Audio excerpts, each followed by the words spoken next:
Good morning, everyone. It's Kerry Badgley back. History 2304A, and this is being recorded on the 19th of September, Sunday morning. Hope everyone is well. Hope you're getting through the first few weeks. It's a really daunting experience, and especially if you're living half or entirely in the online environment. I hope you're all well. I hope you're enjoying the weekend, and I hope you're ready for the upcoming week. The video for this week's class lecture 3 has been released. If there's any issues, please let me know. If all of you come back and say there's an issue, I might be a little bit late in getting back to you. But this is a supplemental video to talk first of all about that video. We're going to be the context piece for the readings that week was about religion, and I just wanted to emphasize that what we're doing when we're studying history is understanding what was relevant and what was important for the people who were living at that time. We do not want to impose our values, our expectations, our understanding of the world on those people. They lived in a very different experience. So this is one of the real central points of the video the video lecture. And then we look at two of the readings. Now, when I do the in-depth analysis of the readings, this is hoping to set you up down the road so that when you approach a scholarly article, not just for my class, but for any class, you're going to look at it and say, okay, what are some of the strengths? What are some of the weaknesses? It doesn't mean that you have to love it or hate it. It just means that you can say the article raises some very good points, but doesn't do X, Y, and Z, or didn't do this particularly well, or there was no evidence, or they could have looked at. So just keep that in mind when you're watching this video, and I hope you enjoy it. Natalie Cross is our teaching assistant. I believe I've mentioned that. We are in the process of dividing up the students so that half of you will report to her, half of you will report to me. Now, that doesn't mean that you can't cross over and talk to either one of us. Natalie is also going to try to schedule some live sessions. And once we get that worked out, stay tuned. We'll try to get that information to you right away. The other thing that people have been asking about is that first assignment. Now, the first assignment has no due date, and that means that I've set that up deliberately so that you can submit this anytime between now and next March, or even in early April if you wish. But it's a reading response assignment. Now, the reading is not going to be a scholarly article or a book. I'm not going to make you do that. You're busy enough as it is, but this is a different exercise.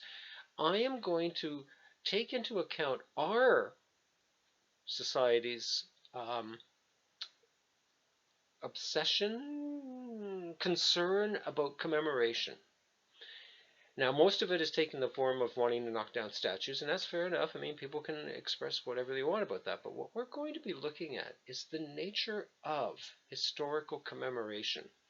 We as a society are really not much different than other societies. We want to commemorate things. But what I'm going to ask you to do, now I will be explaining this in detail in writing with a bit of a rubric as well in terms of what the expectations are in terms of the mark. But I'm going to ask each and every one of you to go onto the Historic Sites and Monuments Board of Canada website, and they have a listing of almost 1,000 historic people, sites, events that they've commemorated with historical plaques throughout the country.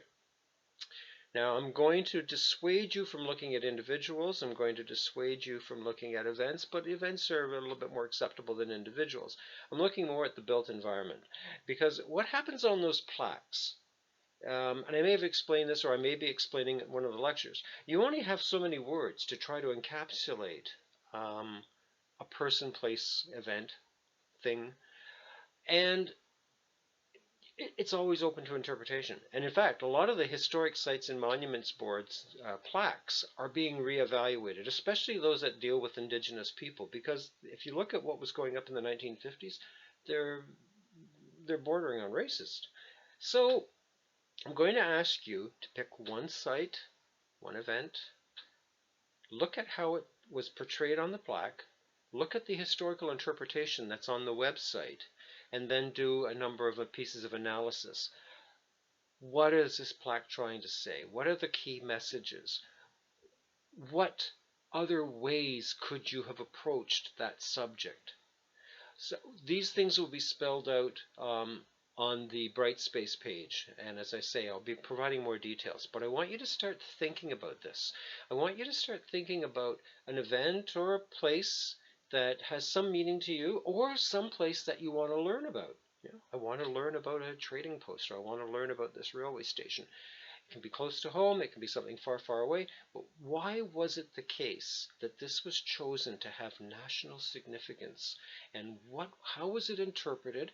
And what would the interpretation be if someone took a different approach, or the passage of time has actually altered the way in which we approach that subject? I mean, Johnny MacDonald, up until quite recently, was treated as a hero. He's not anymore. So how do you treat some of the things that are now commemorated around him? It's not as complex as it sounds, although it is complicated, because I want you to start thinking this is not going to be just it's a nice plaque that celebrates a really important building. You have to tell us why it's important that that building is celebrated. You have to let us know why that one and not this one.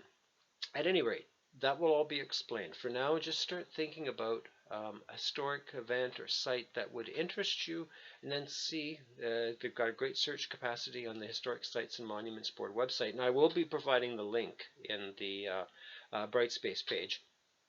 And start thinking about that. And I also want you to start thinking about your essays. I want you to start thinking about some of the other written work, and also to just start thinking about the content of the lectures. If there's any questions, don't hesitate to get in touch with me. But for now, that's enough. I'll let you go and enjoy the rest of your weekend or the week, and we will definitely be in touch. Keep an eye out for Brightspace announcements. As I say, I try to keep them to a minimum because I know how busy you are, but there will be some announcements coming down the road. Okay? Take very good care of yourselves. Enjoy the beautiful weather, and just enjoy the experience of being a Carleton University student. Take good care. Bye-bye.